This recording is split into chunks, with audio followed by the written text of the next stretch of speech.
Yeah, okay, Charlie, we're back online, and I have a Braden over here. Yes, that's a big man, and he's in charge over here, so I believe he give us a little bit history about the whole place and tell us more about the beautiful castle we have over here. So, big man, yes, sir. so all right. your platform is yours, so tell us about the whole place. Well, first of all, my name is Jaguan Say. Okay. And he is my brother. Okay. Okay. So currently we are standing in the Cape Coast slave dungeon. Okay. A whole lot of people do say that this is called the Cape Coast Castle, but I disagree, because I feel castles are places that are designated to leaders that are responsible for the well-being of their citizens. Royal and co, right? Yes. Okay. But the kind of leadership we had here, through the governor and the so-called soldiers that were here, they meted a kind of treatment onto our ancestors that made us feel lesser than pigs. So I feel like it was kind of inhuman. Exactly. They didn't even, trees had respect more than us in those dark days. Meanwhile, before the advent of the Europeans, we were here building great magnificent building with our own judiciary system, with our own form of worship, with our own form of doing everything. We're good to go. Okay. Well, in Ghana, we just have 3 major so-called castles. I call them slave dungeons. So-called castles. So we have the largest of these castles at the Elmina.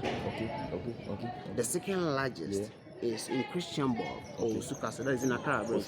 Now this happens to be the smallest. It is the smallest, but it is having the largest dungeon than any of these big so-called I'm talking about.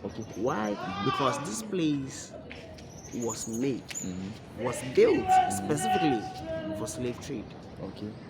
Yes. And so this became the headquarters of slave trade. People, our ancestors, were captured from places as far as Nigeria, Zimbabwe, South Africa, plenty places, Libya, everywhere, and they channeled their walking straight to here, to sell it to the British, because they were the ones in charge, like I said, the headquarters. Yes, the headquarters of slave trade. Irrespective of where you come from, if you're wanting to buy human beings to go and work on your plantation, this place happens to be the place you can get the number and the men that you are looking for. Interesting. So, do you believe that the black man can handle their own affairs?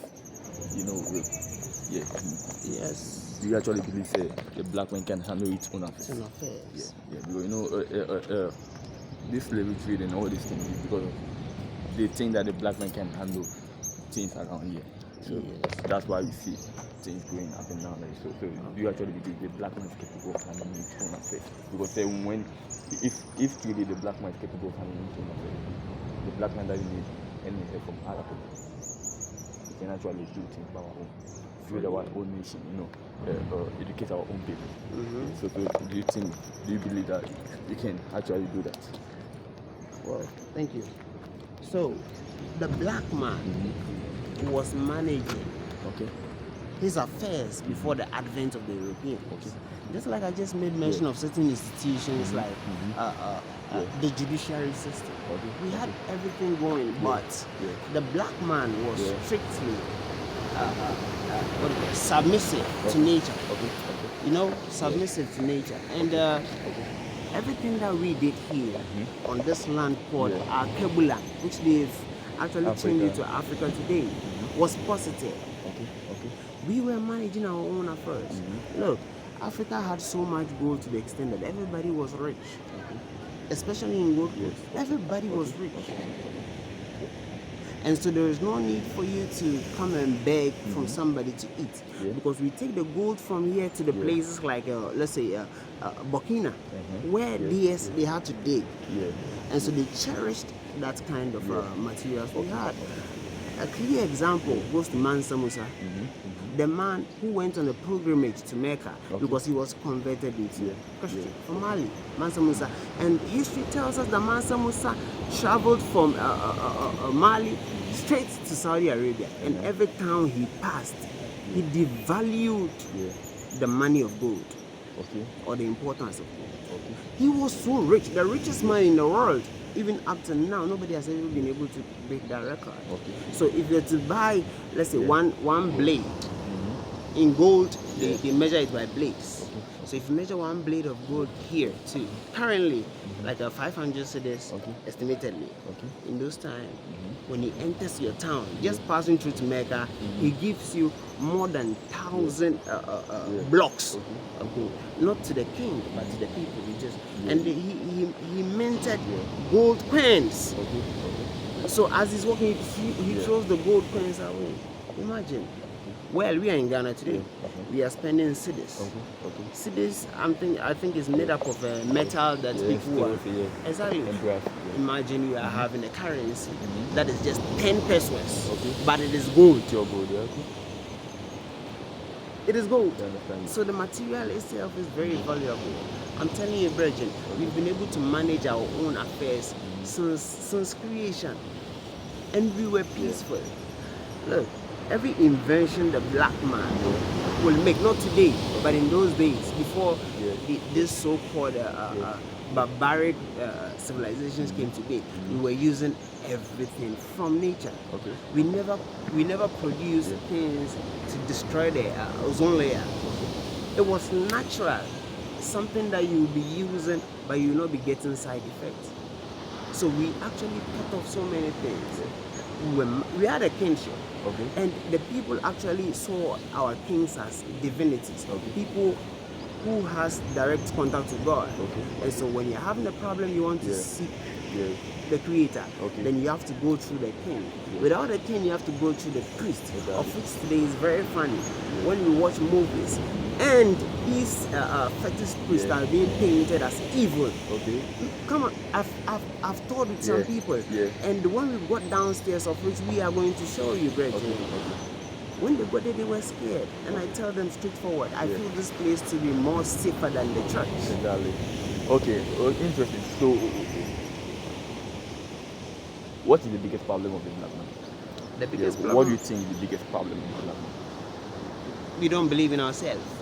Okay, self-doubt. Yes, self-doubt. Because of the institutions which they push us to that. Islam, Christianity, or religion per se. Look, people do make mention of 80. That's African traditional religion. Africans did not have religion. We had our source of power in our room. The way of life. Yes, sir. So if I happen to be your father, then the days in which I'm supposed to actually go in front of the deity to perform some rituals and pray for posterity, I would send my child and my wife. So that congregation is what has been corrupted as religion. But there was not a very big room like today we have in the churches, where there will be some deity there. Everybody will enter from different backgrounds and say we are praying. That is religion. But if I'm doing mine in my room, we call it voodoo, and voodoo is not evil. But look, ladies and gentlemen, if you search for voodoo, you get to realize that we have black painted voodoo as the devil's hand work. But voodoo is power. That is who we are. That is what protected our ancestors. Interesting. You know,